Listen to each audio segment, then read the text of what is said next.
Welcome to the channel. This is the spiritual samurai scribe. When the incubus, succubus infiltrate into your dreams in order to extend the love spell, but it's more like a lust spell. For a lot of you guys out there, especially not only you being a spiritual person, being very spiritually sensitive, but when you combined the gifts that you have, right, to sense and see in the spirit, you combine that with your past traumas, and particularly SA trauma. This creates a combination of it pretty much can create a lot of chaos when you don't have the right knowledge and wisdom, when you're not well equipped to control these energies that try to come your way. All you could think about is feeding your flesh, to the point that you neglect the spirit. They want you to neglect the spirit so that you don't access your spiritual gifts, your intuition, your intellect. If you continue to have that close relationship with God and you keep feeding your spirit, you're going to see there's going to be some changes. But again, that doesn't mean that the path is easy. It doesn't mean this is not a overnight thing. However, it is a gradual process of reclaiming spiritual sovereignty and also being able to have control of your mind, because that's essentially what it is. Being consciously aware so that they don't steal your soul, because that's essentially what they want. Because they know that if there's too many people like you out there waking people up to these things, it's going to be a threat to their ability to hijack as many people as they can spiritually. So I say all that to say, let's get into this topic. The incubus, succubus spirits, these spirits have existed for a very, very long time, since ancient times, so to be honest, to be real, they're not going nowhere. So this isn't we can't stop these things. These things will always go on. But the thing that changes is your shield, your spiritual shield that protects you from their attacks. How to increase your protection and understanding how to maintain that, right? And that is why fasting is important too. In this world, in this secular world, that when they talk about fasting, they only talk about it in terms of losing weight and cleansing your bowels and all that. But on the spiritual level, you are cleansing your bowels, but it's like cleansing your bowels not in the physical way, but really it's like you're cleansing your temple. So there are spiritual benefits to fasting, just like it is in your body. The devil knows who to use when it comes to that. The images, right? They appear in your dreams. And this is so interesting because I'm gonna highlight this part right here. So let's say you encounter someone, in your life. There's boundaries placed. You get what I'm saying? Whether you know this person from school, from work, from the I don't know, the store, or wherever you're at, there's this person doesn't know you personally. They don't know, they don't have your phone number or nothing like that, but for some reason they're tethered to you because they see you often because of where you work at, or where you go to school, or you tend to go to this store, or you go to this restaurant often. You go to the park and they happen to see you. You might say something to them. They might say something to you. That kind of thing, that's what I mean by casual. It's not somebody that you know personally, as far as their details of their life. You don't have their phone number. You don't have them, you can't just call them up or text them. So it's because normally if you're texting them, then the energy exchange is very obvious, But what I'm talking about is it's a line between associates and strangers, basically. So they know a little bit. They're familiar with you. They can recognize you, but they don't know you like that, right? So so that's what we're talking about. And let's say you start having these, all of a sudden, let's say you move out of town or something like that, and you stop seeing them. Let's say you left that vicinity where you often used to see them at. All of a sudden, you give it a month or so, You start having these dreams about them, and you never looked at them in that way. You know what I mean? You never looked at them like in no type of way. Why are you having those dreams about them that are very intense? And it comes in the form of trying to open you up, trying to open you up in an intimate way, See, it'll start off first. The dreams will start off in the beginning, right? It's not gonna just go straight to it. They're gonna try to soften you up, so they'll soften you up. They'll act like they'll come to your dreams like they care about you and all that, and then all of a sudden it builds up into like the intimacy part, and it's like they're trying to crack you open. They're trying to open you, and then you're wondering, why are you having those dreams when you never saw them in that way? You never exchanged phone numbers. You never even had the intention to do that. That's when you know that something's off here, and that energy is not yours. It's almost like they're sending their energy, their lustful energy, their desire for you. It's like they're sending it to you. Reflect back on your interactions with that person. Ask yourself, really think about the energy behind the conversation, because you're going to find out, and you probably didn't realize this at that time because, again, you weren't even looking for this. But when you wonder, why the hell am I having these intent, like you question yourself, question why you're having those type of dreams, right? Whatever, it's especially when you left the vicinity. It's almost like you left right on time. You're wondering why all of a sudden that's happening. That is because your absence is felt by that individual. And even though you didn't feel what they felt, they tried to put it on you. And so let me say this.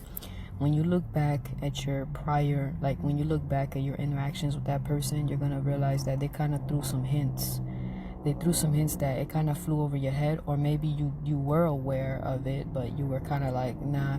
You see what I'm saying? Because it's very subtle. Some people are very subtle with how they show how they feel about you or they're testing the waters. When they test the waters, is like, you're not really thinking in terms of, oh yeah, this person, you know what I'm saying? Unless, like I said, if you're a woman, you got to be very careful too. We usually feel it before men do, for the most part, I think, because we have to really protect ourselves.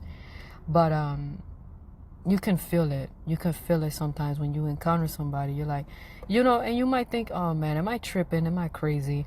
Because they might say something and it sounds so innocent. They'll bring up a conversation and it's kind of, it just kind of throws you off, like, where did this come from, And you thought, well, maybe they can sense that you're a spiritual person and that you understand these concepts. And so they kind of want to throw that out there, like, let me see what he or she has to say about this. They're trying to gauge if you are what they sense that you are. Because these people, they could sense that you're a spiritual person. They could sense that you're different from everyone else. You're a deep thinker. And so they might throw something. It's kind of like bait in a way. They're trying to bait you into a conversation, a deep conversation. If a person is asking you these questions and you're not in the right environment to even discuss this stuff, that lets you know that this person has been really watching you. They might be attracted to you, but really what they're attracted to is not so much you per se as a person, but they are attracted to not only how you look. I mean, that's a big one too, your appearance, but also your energy and what is inside of you. And that can mask as love too, especially if you're a person if you're a spiritually gifted person and you have a mother wound, father wound, they will definitely tap into that. Once they find out those are the type of wounds that you have, that succubus, incubus spirit is gonna use that to their advantage, and they're going to enter into this person to get them to tether to you. You know what I mean? But see, here's the thing. That is why you don't give away a lot of information. And when you make the wise decision to distance yourself from certain people, right? If you have that encounter where they're, you know what I mean? Like your senses will pick up on certain things. Like, there's something about this person that I need to keep my distance from, because I feel like it's like they show you that they crave your energy. And honestly, doesn't always mean that they're evil, you know. Now sometimes they can be, but it's not always that. It's not so much that. It's really just the fact that they want to feed off your energy. They love your energy, but they don't know how to really, they don't know how to produce the same amount of energy and of the same grade of energy that you can, you know. All they know is how to seduce you to keep you, right? They seduce you, they do. Why do you think that these type of, the incubus, succubus spirits, whether you see them within a person or if you see them in a dream, it's always seduction. It's all they do, temptation, seduction, they'll rub your back, they'll, whatever, right? Stuff like that. But when you really think about it, they're asking you the questions, but they're not providing you with the answers. You notice that? Think about that, because they know you carry all the information. Yeah, they know you have knowledge. They know that you have everything within you.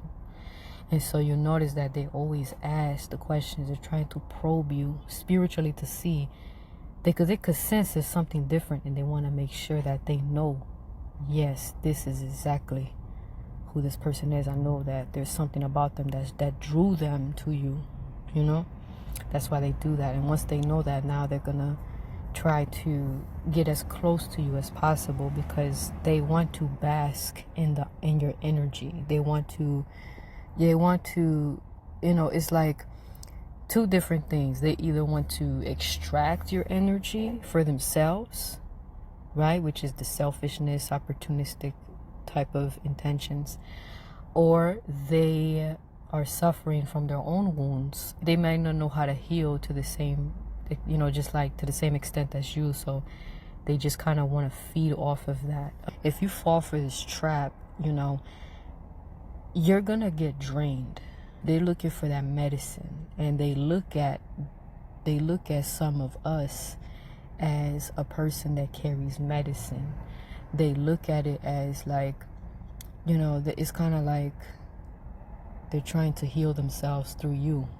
And although some people tend to romanticize and eroticize that kind of dynamic, but what you need to understand is that even if they're not quote unquote evil or whatever, and they're just wounded and they want some love and all that, they want the sexual healing, you have got to be careful, because sometimes, that's how they drain your energy. They drain your energy in that way, because you got to understand that if you're having multiple dreams about a certain person that you didn't even see them in that way, but every time, and the fact that ever since you distance yourself from this person because your intuition was on point, like there's something about him, I don't know what it is, but I need to keep my distance, and then it starts to make sense. A few months later, you start having these reoccurring dreams all of a sudden about a person that you didn't even think about like that. And then that's weird. So what do you think is happening? Your distance, your absence has created a void within that person. And so now that person is trying so hard to reconnect with you spiritually, since they can't do it physically. So they will appear in your dreams. And like I said, they're very gradual with the themes. It's going to start off like, oh, you're just having a conversation with them in a dream. You recognize them. They're being friendly with you. And then all of a sudden it builds into, oh, they care about you. Oh, they give you a pat on the back, whatever the fuck. They give you a hug. And then next thing you know, it's gonna get a little more, they start to want to be intimate with you in the dream. And then that's how you start to see like the incubus, succubus already, like it starts to become more visible because of what's happening in the dream, right? You have got to protect your energy. Now, do we know for sure if that individual is really thinking about you in that way? Could this actually be that person sending that energy to you? Or could it just be an entity using their image in order to make you feel like you can trust them, because there hasn't been a negative experience with them. You know what I mean? And especially given whatever conversations you might have had with them. That's why you have to be very careful with the type of conversations that you may have with certain people, because you know, if they want to start talking about something deep or something really that's going to lead you to talking about your traumas and stuff like that, those things can open doors, especially because you're letting them in on your wounds. And this is supposed to be somebody that is between an associate and a stranger. So they're not really people that you can really entrust with such intimate information. You know, that type of information is very deep, and you have to protect it, because if you let them in on that, you might think to yourself, man, I'm not attracted to this person, whatever. And it's like, this is crazy. The incubus, succubus spirits, man, they have a way of, once you remove yourself from this person's presence, you might not even be aware of why you're leaving. You might not even you didn't even leave because of them. You left because something, God put something in your life that caused you to leave, and it wasn't even necessarily that person. But you give it some time, and then you realize, like, damn, so did God orchestrate an event where now I'm forced to leave this place or this town in order for me to have distance away from that person, because that person was carrying a lot of they were carrying some type of spirit that is looking to really feed off my energy. It's almost like a form of protection. And that's why I said divine timing, man. When you listen to your intuition, you're going to understand the beauty of divine timing, because now you see, like, dang, so I left right on time. And it wasn't because of them. But then you look back like, wow, so yeah, your energy has been spared. And so it's really weird to me if you start having these dreams about this person months later. You have to ask yourself, what is this? I would not think too much about the individual per se, because a lot of times they're just using that person as an archetype. They're just using them as an image, right? Because they might feel that way about you. Maybe they have this attraction to you that they just can't get rid of, because you're probably a very magnetic person. You're a very attractive inside and out, and they know you carry a lot of depth and you're spiritual. So given that, of course, in real life, that individual might actually be very drawn to you, but they're using their essence, their image into your dreams. And then it's like the incubus again. Or maybe they could also be struggling with having a lot of lust inside them, you know what I mean? And so like they start to try to project their lustful desires onto you, causing you to lose your energy. You know what I'm saying? It's like you don't even have to be intimate with this person. So you gotta understand. I hope I'm making sense right now, because like this sounds so crazy, man, but I'm telling you right now that there's a way that the incubus and succubus spirits can access your energy by way of your dreams, by the simple fact that, this certain person, something they said or your encounter with them could have been innocent. And then, like I said, God found a way to keep you away from them somehow, even though you weren't thinking about them. And then you go back and you revisit the events, and it makes sense, because now you're having these dreams like, does this person have a spirit on them? And like I said, that doesn't necessarily always mean that they're bad people, but it could mean that they're battling with these spirits, whether we're talking about a man or a woman. It could be a man that has this incubus energy, meaning that, or it could be a woman with that succubus energy, and they both could be like sex addicts. They could be addicts, to intimacy. So they want that intimacy from you because they know that you carry a lot of energy. But the thing is, though, they want to drink your energy. They want to feed off of it. And sometimes it could be they're their desire for you can be insatiable. That is dangerous. I know some people might think, "Ooh, that sounds like something that you could put in one of those freaky books, you know? Oh yeah, your presence is insatiable." Yeah, but that's not a good thing. All right, that's not a good thing. And the problem is that, this world romanticizes that the power play dominance kind of thing, right? Now, whatever you do in your bedroom, that's your business. But what I'm trying to tell you is on a spiritual level, that we're talking about the spiritual aspect of this, is that they can steal your energy in this way. And what happens when they steal your energy in that way is that you start to feel disoriented. Sometimes they're trying to make you think about them, or they're trying to make you forget about your purpose, or you start to become drawn to substances or certain addictions that you maybe you recovered from it, but now it's resurfacing back, because now it's almost like they're trying to reawaken the desires of the flesh. They're trying to reawaken the desire to indulge in things, but you realize that those things that you indulge in are actually draining you of your energy. And then once you become addicted to these things, you start to lose your spiritual energy, right? Because it's connected to each other. And then the moment you start being drained spiritually, you find yourself losing yourself. You're not having no inspiration. You're not as creative as you were. You're not as productive. You can't focus. You can't concentrate. Why do you think that a lot of people that suffer from sex addiction, porn addiction, they can't concentrate? Their productivity levels are very low. And that right there is how they destroy your purpose. All of this is just to destroy your purpose, just like that. And it seems innocent in the beginning. You see how I literally illustrated the whole thing, in this hypothetical scenario of how they can steal your energy. You don't even have to, this is crazy, you don't have to even sleep with them. They could still steal your energy just like that by way of dreams.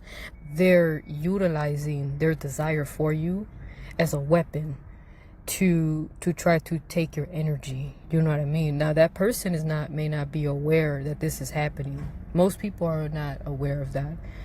All they know is that they like you, they're attracted to you, they're drawn to you, and maybe they have some stuff going on. They might be, a lot of times, 9 times out of 10, they're probably wounded in some way, and they see someone like you, and they look at you as medicine, and they want to consume that medicine because they're hoping that you will cure them.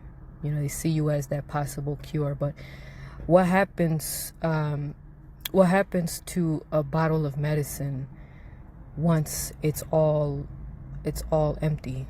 Because eventually medicine runs out, right?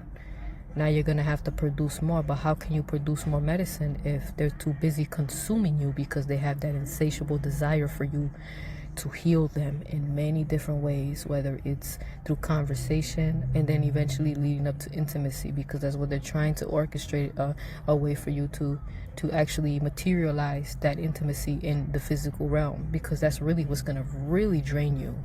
But even without that physical intimacy, they can still drain you in your dreams by being intimate with you in your dreams. And that right there is the incubus, succubus attacks right there. The individual in question may be facing their own battles, their own spiritual warfare. They might be going through their own pain, and then they see you and they see that as somebody that they feel this connection with, and without realize their connection is really lust. But because they're wounded, they don't understand the difference between love and lust. So they feel like they're falling in love with you. But logically, if you think about it, how the hell can you fall in love with someone you barely know? You've seen them, you greeted them, you see them, let's say you see them at the park or you see them at work. Hi, bye, how you doing? Yeah, how was your trip? Whatever the hell they had going on. So you think about it, you're like, logically, how can someone like that fall in love with you so quickly? It's because they're battling with their own things, just like you and I. The difference is that you and I carry this very strong energy that it's like I said, it feels medicinal. It feels very medicinal, and we have a lots of it. And so, they see that in us, and they want us because they want to, like I said, they want that cure. But the thing is, though, you have to ask yourself, is this person healing, taking the steps to healing as much as you, or do they even know how to heal? Another question you have to ask is, does their form of healing depend on another person? Because maybe they're accustomed to tethering to someone in order to gain that sense of vitality. Thing is, even though we're born with this, that doesn't mean that our supply is infinite. Our supply of energy is not always, we can eventually run out if we have individuals in our lives that have this insatiable desire for our energy, to the point that, when you connect with them, you become addicted to you become addicted to that connection. It's like that person's not really feeding you, they're feeding off of you, but you don't realize it because you also enjoy the pleasures of the flesh that you have with that person. So there's no spiritual, they're not pouring into you spiritually. They're feeding off of you, and you're just kind of like allowing the carnal pleasure to take the wheel, basically. And that is how people lose their energy, and that is how people lose sight of their purpose, and then they fall back into that cycle of living in the flesh and literally losing track of your own path.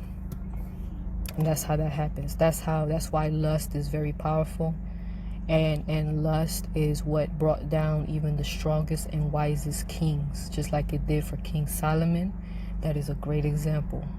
That's a great example right there. Look what happened with him. All the wisdom he had. He was a king. He was wealthy, right? And guess what? He got to that point where he realized what became his downfall, and that lust. That do not underestimate the power of those lust spells. Now you might think to yourself, is this person actually putting a quote unquote love spell on you? No, they don't have to actually go to, they could, right? They could go to a person to do that, but a lot of times, they don't really have to necessarily do that, because their energy alone, the longing that they have for you is enough. It kind of, because this is on an energetic level, so the desire they have for you, it could be pushed toward your direction, especially given that your absence is there. Your absence can actually amplify that energy. This is a reflection of how powerful your energy is and how much they desire it.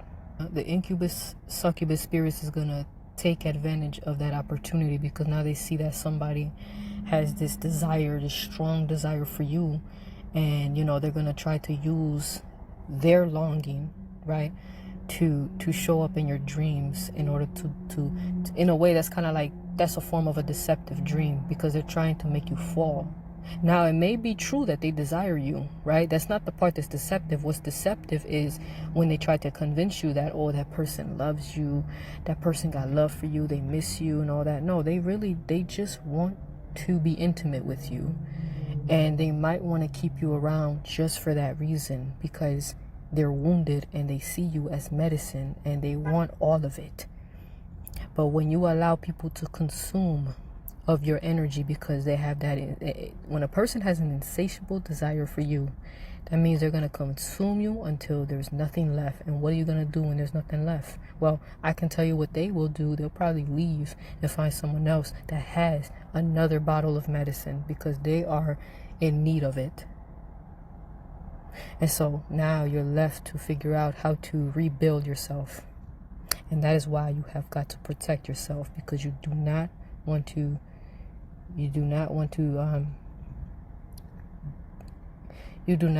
get lost in this, and you don't want to be led astray away from your intended path. And so I've said enough here. Of course, there's so much more I could say, but I'm gonna leave it at that for now. Thank you so much for listening. I appreciate every last one of you. Take care. Until next time.